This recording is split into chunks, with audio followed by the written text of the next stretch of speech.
Dada, habari za saizi? Samani, mimi naitwa Yona, ni mtumishi wa Mungu. Naishi tu hapo jirani. Nipo hapa kwa ajili. Huyo Mungu mpaka kakuambia kwamba utembee nyumba kwa nyumba. Ulianzia wapi? Ulianzia nayo wapi story? Wewe kaka. Tapeli mkubwa wewe. Kwa hiyo umekosa vitu vyote vya kuongea. Wewe ni mtumishi wa Mungu. Huyo Mungu mpaka anakutuma wewe. Mlikuwa wapi?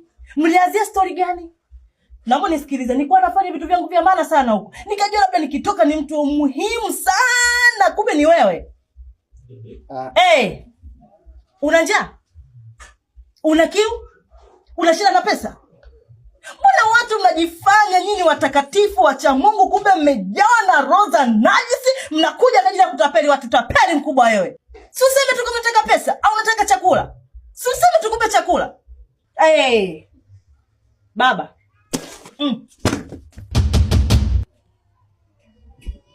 Hallelujah, Jesus.